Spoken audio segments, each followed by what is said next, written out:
Shalom saudara-saudara. Sebelum mendengarkan kebenaran firman Tuhan, kita satukan hati kita bersatu di dalam doa. Bapa di dalam Yesus, terima kasih buat setiap anugerah Tuhan yang telah Tuhan nyatakan dalam setiap kehidupan kami. Khususnya pada saat ini kami boleh diizinkan Tuhan untuk mendengarkan kebenaran firman-Mu. Biarlah kiranya Tuhan Engkau yang menguasai setiap akal dan pikiran kami, sehingga kebenaran firman-Mu tidak berlalu begitu saja, tetapi dapat diam dan tinggal dalam hidup kami. Dalam nama Yesus kami berdoa dan bersyukur kepada Tuhan. Amin. Saudara-saudara yang terkasih, firman Tuhan saat ini dari Matius pasalnya yang ke-21, dimulai dengan ayat 33 sampai ayatnya yang ke-46. Matius pasal 21 ayat 33 sampai 46. Saya akan membacakannya. Demikian firman Tuhan. Dengarkanlah suatu perumpamaan yang lain. Adalah seorang tuan tanah membuka kebun anggur dan menanam pagar sekelilingnya. Ia menggali lubang tempat memeras anggur dan mendirikan menara jaga di dalam kebun itu. Kemudian ia menyewakan kebun itu kepada penggarap-penggarap, lalu berangkat ke negeri lain. Ketika hampir tiba musim petik, ia menyuruh hamba-hambanya kepada penggarap-penggarap itu untuk menerima hasil yang menjadi bagiannya. Tetapi penggarap-penggarap itu menangkap hamba-hambanya itu. Mereka memukul yang seorang, membunuh yang lain, dan melempari yang lain pula dengan batu. Kemudian tuan itu menyuruh pula hamba-hamba yang lain lebih banyak daripada yang semula. Tetapi mereka pun diperlakukan sama seperti kawan-kawan mereka. Akhirnya ia menyuruh anaknya kepada mereka. Katanya, "Anakku akan mereka segani." Tetapi ketika penggarap-penggarap itu melihat anaknya itu, mereka berkata seorang kepada yang lain, "Ia adalah ahli waris. Mari kita bunuh dia, supaya warisannya menjadi milik kita." Mereka menangkapnya dan melemparkannya keluar kebun anggur itu, lalu membunuhnya. Maka apabila tuan kebun anggur itu datang, apakah yang akan dilakukannya dengan penggarap-penggarap itu? Kata mereka kepadanya, "Ia akan membinasakan orang-orang jahat itu, dan kebun anggurnya akan disewakannya kepada penggarap-penggarap lain yang akan menyerahkan hasilnya kepadanya pada waktunya." Kata Yesus kepada mereka, "Belum pernahkah engkau baca dalam kitab suci, batu yang dibuang oleh tukang-tukang bangunan telah menjadi batu penjuru? Hal itu terjadi dari pihak Tuhan, suatu perbuatan ajaib di mata kita. Sebab itu aku berkata kepadamu bahwa kerajaan Allah akan diambil daripadamu dan akan diberikan kepada suatu bangsa yang akan menghasilkan buah kerajaan itu. Dan barang siapa jatuh ke atas batu itu, ia akan hancur, dan barang siapa ditimpa batu itu, ia akan remuk." Ketika imam-imam kepala dan orang-orang Farisi mendengar perumpamaan-perumpamaan Yesus, mereka mengerti bahwa merekalah yang dimaksudkannya, dan mereka berusaha untuk menangkap dia. Tetapi mereka takut kepada orang banyak, karena orang banyak menganggap dia nabi. Amin. Saudara-saudara yang terkasih, yang kami kasih dalam Kristus Yesus, kami menawarkan tema pada saat ini, kerjakanlah tugas dan tanggung jawab dengan setia. Kerjakanlah tugas dan tanggung jawab dengan setia. Saudara-saudara yang terkasih, ketika seseorang sudah berada di zona aman, artinya dia sudah tepat posisinya ketentraman, kehormatan, kekayaan sudah menyertai posisinya, dia akan berusaha dengan maksimal. Siapapun yang akan mengusik dia, siapapun yang akan mengganggu dia, segala cara dia lakukan agar orang lain tidak mengganggu dirinya, sehingga ketentraman, kenyamanan selalu menghampiri hidupnya. Setiap orang yang ingin mengganggu kenyamanannya, mengganggu ketentramannya dan kesenangannya, akan dia coba halang-halangi. Saudara-saudara yang terkasih, itu yang sedang dikerjakan imam-imam kepala dan tua-tua pada saat itu. Mereka adalah tokoh agama yang merasa kehidupannya tentram oleh karena jabatannya, oleh karena kehormatannya. Mereka merasa sudah pada posisi zona aman. Yesus datang menegur mereka. Kalau kita baca teks sebelumnya, perumpamaan disampaikan oleh Yesus tentang dua orang anak yang diperintahkan pergi ke kebun anggur. Satu mengatakan iya tetapi tidak pergi. Yang kedua mengatakan tidak tetapi menyesal lalu pergi. Mereka berpendapat anak yang kedua melakukan kehendak ayahnya. Mereka terjebak, jawaban mereka menegur mereka sendiri. Yesus katakan, pemungut cukai dan perempuan sundal akan mendahului engkau masuk ke dalam kerajaan Allah. Dan di lanjutan perumpamaan teks yang kita baca saat ini, Yesus mau menegur dan mengkritik mereka. Yesus menyatakan suatu perumpamaan kepada mereka tentang seorang tuan tanah yang mempunyai tanah yang lebar. Dia menanam anggur di dalam kebunnya. Dia mendirikan menara jaga. Dia bangun tempat pemerasan anggur.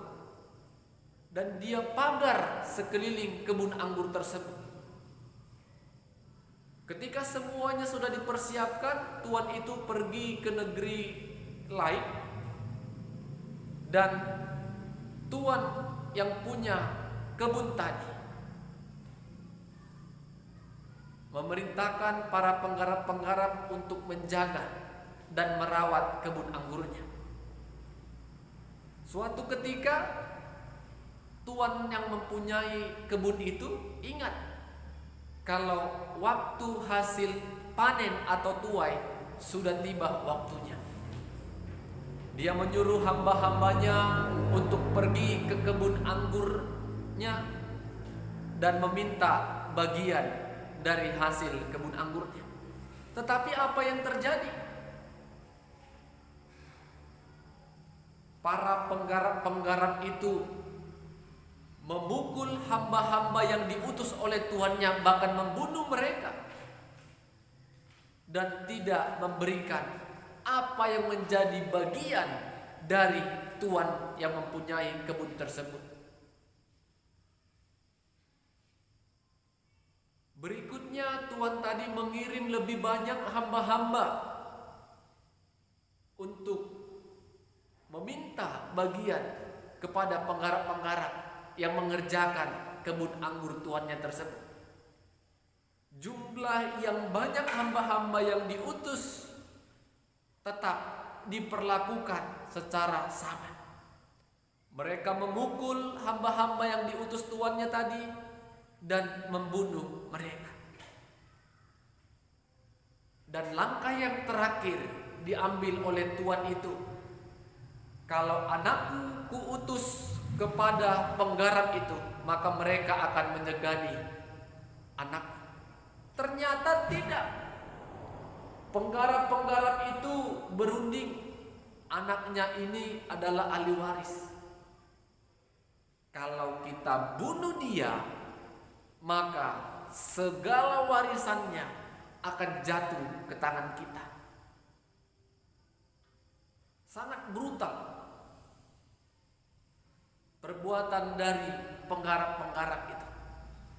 Penggarap-penggarap yang jahat, yang tidak memberikan apa yang menjadi bagian dari tuannya.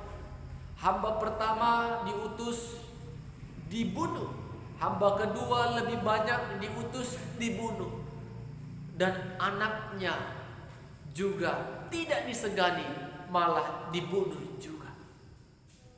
Jadi Yesus ingin mengetahui apa pendapat imam-imam kepala dan ahli-ahli Taurat tentang perumpamaan yang disampaikan oleh Yesus.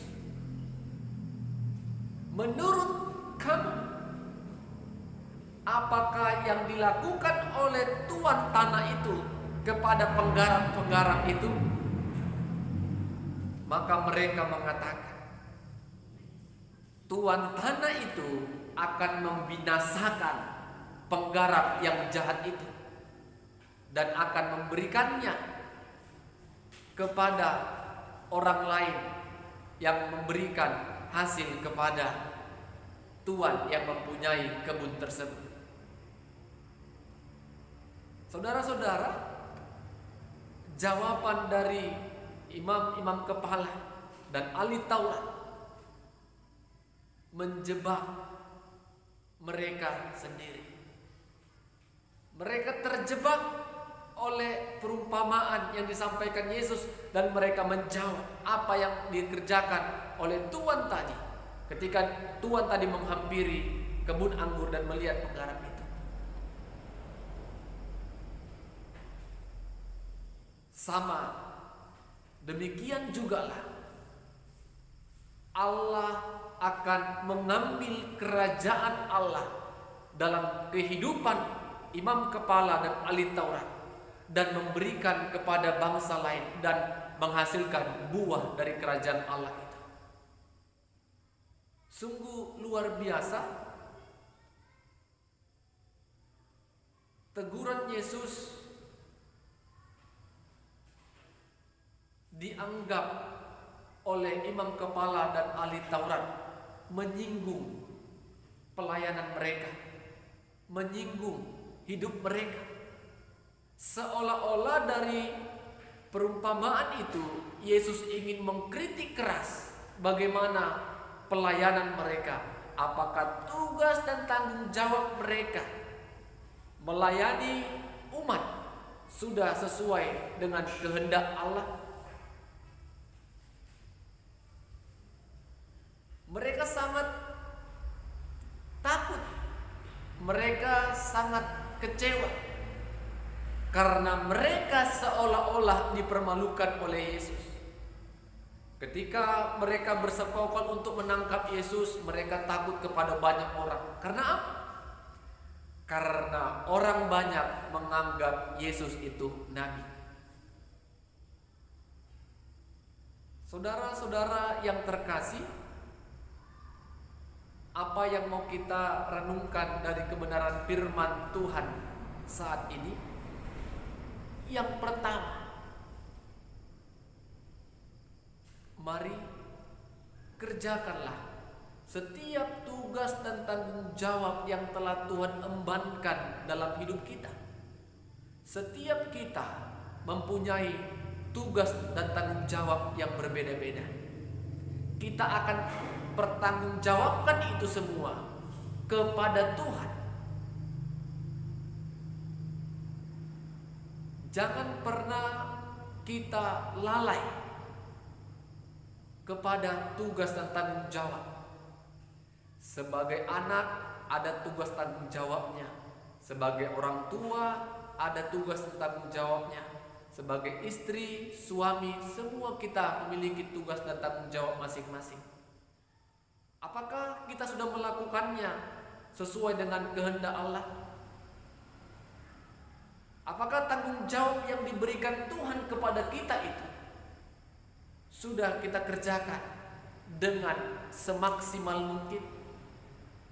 Kita tidak mau seperti penggarap-penggarap yang jahat itu, yang hanya mementingkan kepentingan pribadi dan tidak memberikan bagian yang apa menjadi milik tuannya. Sama seperti ahli Taurat dan imam-imam kepala, mereka hanya gila hormat, mereka hanya gila jabatan, tetapi yang mereka kerjakan tidaklah sesuai dengan yang mereka katakan. Imam kepala ahli Taurat mahir dalam kebenaran firman Tuhan, tetapi dalam melakukan mempraktekkan firman Tuhan, mereka sulit untuk mengerjakannya. Kita tidak mau menjadi seperti mereka. Kita mau mengenal firman dan berusaha melakukan firman yang kita dengar. Amin. Itu tanggung jawab. Setiap tugas dan tanggung jawab yang kita kerjakan, biarlah kita bergumul, Tuhan menolong kita. Yang kedua, setialah kepada Tuhan yang memberikan tanggung jawab itu kepada kita. Setia. Dengan kita setia melakukan tanggung jawab dan pekerjaan kita dan tugas-tugas kita, setia jugalah kita kepada si pemberi tugas dan tanggung jawab itu, yaitu Tuhan Sang Pencipta. Tuhan yang memberikan setiap kita, Tuhan yang mengembankan tugas dan tanggung jawab itu kepada setiap kita pribadi lepas pribadi. Untuk itu setia kepadanya. Ketika kita mengalami pergumulan, persoalan, permasalahan dalam melakukan tugas dan tanggung jawab, tetap setia kepada Allah yang memberikan tugas dan tanggung jawab itu. Kita tidak mau mengecewakan hati Tuhan.